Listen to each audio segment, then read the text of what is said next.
but also Palestinian families who should be able to raise their children in peace. And yet, just looking at the last month, since for 1 month, no humanitarian aid has been allowed into North Gaza. The IDF, the Israel Defense Forces, have said that to the 440,000 people who live there, if they stay there, they will be considered combatants. You don't see the old people who you used to speak for, walking as they exit because apparently they can't walk for the 5th or the 8th or the 10th time to wherever they're supposed to go because the safe zones are also being bombed.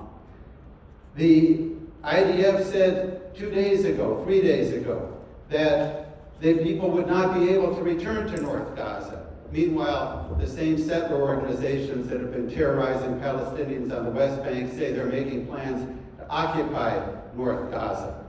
So my question for you as somebody who champions chutzpah is, will you show chutzpah in joining Senator Bernie Sanders or Senator Jeff Murphy in calling for the end to the unlimited arming of Israel as it attacks both Gaza and Lebanon?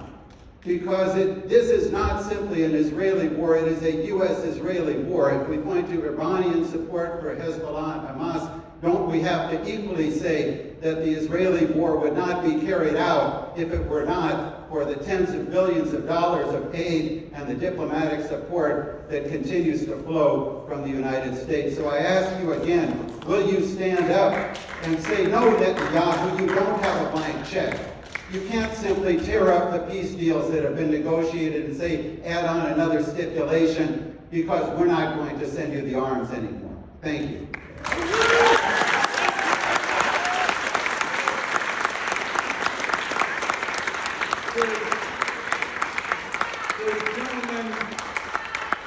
The gentleman makes a number of important points, and let me kind of walk through a little bit of my views. A lot of the abuses, not all, but a significant number of the abuses stem from policies that Hamas advances. For example, the suffering, folks, the suffering often comes from people being put out in front of Hamas facilities and the like, and they suffer when there's an effort to deal with Hamas.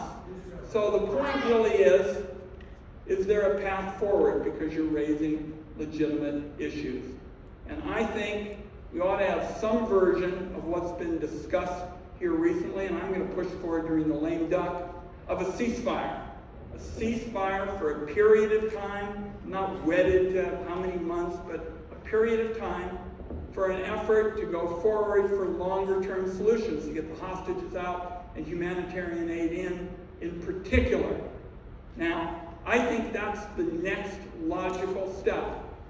I will not, when all of these foreign powers are assisting Hamas, I'm not going to make every military decision on the floor of the United States Senate. I sit on the Intelligence Committee, sir.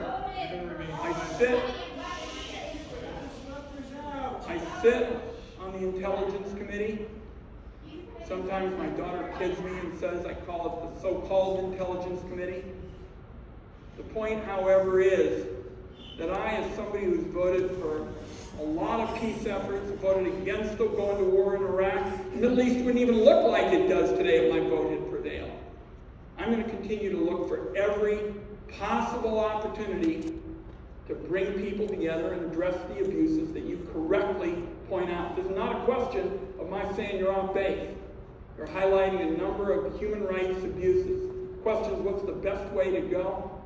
And I tried to give you a couple of examples. Thank you. I would like to move on to our next question. Students, please check your red ticket. 60% of the weaponry that Israel is using to crush mostly occupied people or people that don't have the means to defend themselves. So you've had a lot of opportunities to respond to this issue, and you've done nothing. in support of Palestinians, and Palestinians have no recourse. Nobody is going to bat for them. And just to balance out the narrative, because Israel has always controlled the narrative, Palestinians in Gaza have been under a siege since 2006, where Israel controls the water, food, electricity, telecommunications. This is not a sovereign nation. These are people that they're an occupied people. It's ethnic cleansing. It's an apartheid state in the West Bank. And as this is going on, Palestinians have been trying to defend themselves, raise awareness about their cause. Nobody listens. In 2018-19, there was the Great March of Return, where Palestinians walked to the wall and peacefully said, "We're being crushed here," and nobody cared. And what happened? The UN was saying Gaza is going to be uninhabitable by 2020. When 2020 came around, surprise, surprise, it's not habitable. You know, many children show signs of disease because of the lack of sanitation, all these things. So in the context of this, why are we surprised when you take away a people's peaceful protest from them when they respond with violence? I'm not condoning violence, but I'm saying it's because of politicians like you that refuse to listen to these cries that people respond with violence. And the violence that happened on that day was so maligned by the Israeli narrative. There were no mass rapes. There were no beheaded babies. And the news organizations that spread these lies have not done due justice to us by explaining what truly happened that day. Israel employed the Hannibal Directive, which is a known policy where they say it's better to kill their own people with helicopter gunships rather than allow them to be taken as a hostage. Israel is not trying to rescue their hostages. It is not trying to just get rid of Hamas. Israel is ethnically cleansing the land. Please, students, do your homework, study the history, and my specific question for you, I've tried to meet with your staff. I've tried to send you letters. I never get any response. People feel powerless when our tax dollars are being used to fund the genocide. My question, like there are people that are lighting their bodies on fire because they feel powerless to change our country, which is now supporting the greatest state sponsor of terrorism in the world. So my question for you, and I want a specific answer, and if you can answer as many ways as possible, I want to know, do you have any red line for Israel? Is there anything that Israel can do that would make you say, okay, I will stop sending military aid?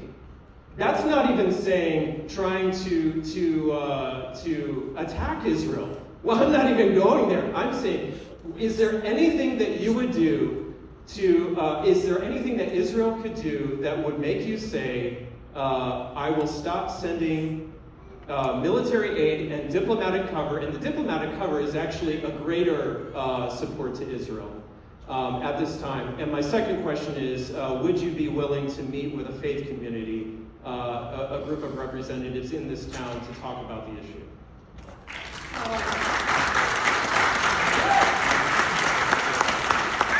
The gentleman makes a lot of points, and particularly started with something about, was I accessible, was I listening, and the like. I think, and I'm pretty sure of this, we are having, over the last, whatever it is, 90 minutes or so, the only open to all town hall meeting in the country this morning. And the reason we're doing it is because I wanted to hear from you. And it's not like I just made this up. This is number 1101, sir. Only town hall meeting in America. Please answer the question. I'm going to, but you asked about being heard and speech, and I just wanted to put this in context. Because you're asking a question, the only town hall meeting as far as I can tell, and I'm going to give you the best answer I can possibly give you. I already said that I think the answer is to have an immediate ceasefire of a period of time and trying to walk back these horrible policies. That's what I'm for. What's the red line? Well, that is my policy. I don't No, use what can Israel do Sir. that you will say, no, this is unjust? Before we get to any red lines, I want to correct the part of your statement that's just factually wrong. Israel was attacked on October 7th, and innocent people at a festival. How many Palestinians have been killed? Thank you. We're going to move on to our last question. Answer the question. We're going to move on to our last question, sir. I'll stop. Answer the question. Innocent people on October 7th. Okay. I'd like to finish this. Is there any red line? On October 7th, innocent people were slaughtered. I asked a specific question. I want to know a red line. That's What all. you stated was factually wrong, and I'm going to have to correct it if I'm going to get a chance to talk at all. And what is perhaps most ominous is the people who perpetrated those horrors on October 7th said, we're going to do it again and again and again. Their words, not mine. So we've got to find a path forward, and I just gave you what I think is the best. You have no red line. Thank you very Israel much. can do anything. Thank you very much. We are going to wrap up our town hall with one final question from our student population. So students, if you could please check your red tickets. We are looking for ticket number 131. Thank you very much. Ticket 131, students. Could you please look? Not writing that I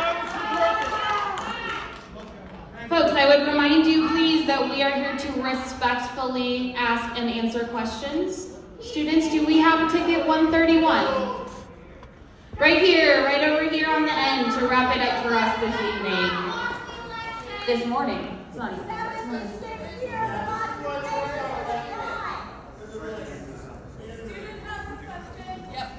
Here's our final student question. My question is in regards to education.